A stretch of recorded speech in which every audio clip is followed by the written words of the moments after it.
What's up, everybody? Wanted to jump on here and talk to you a little bit about hand torque. And it's something that you've probably heard a lot with different bows. You're shooting, you paper tuning and accuracy downrange.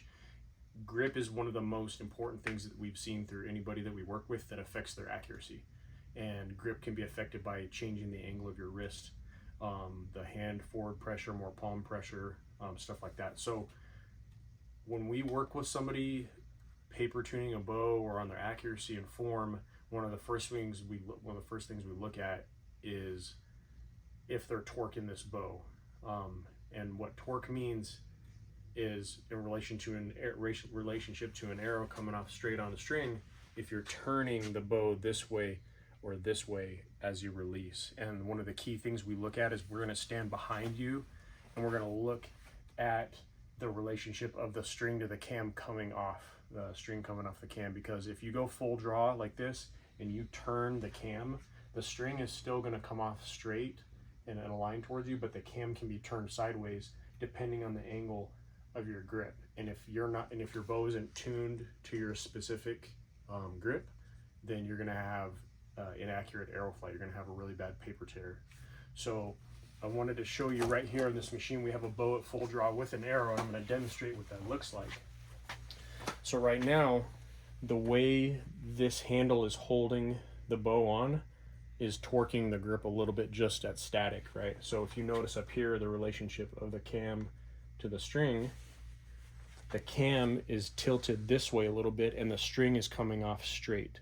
So what that means is that this bow right here is torqued.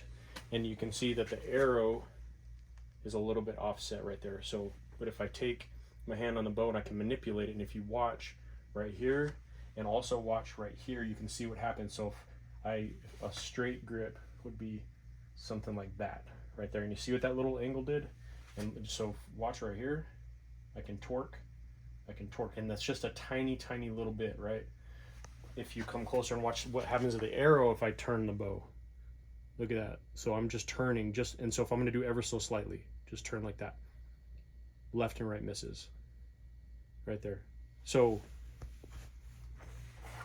a tip you can do when you're shooting and you're having trouble getting a consistent grip, and this is what I tell a lot of people to do, is to draw the bow, and then before you get like real tight in your anchor point, look up at the string as it comes off the cam and see what your grip is doing, because you can push your grip left or right depending on what the bow likes.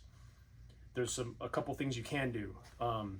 Say you're a person who is really solid on their grip and you don't want to adjust it, and you're comfortable, you've been shooting your grip the same way for years, and say you grab a new bow and you're shooting it and you're noticing that you're not getting a good tune out of it, you're getting a paper tear and the cams are turned a little bit, you can make the cams tilt the way you want them to tilt by shimming them. So, you know, a lot of bows have different tuning technologies, but you can go to a shop, or if you do it yourself, you can make the cams sit offset on the bow to compensate for your grip, and that's essentially making the bow shoot to you. So that's an option besides adjusting your grip.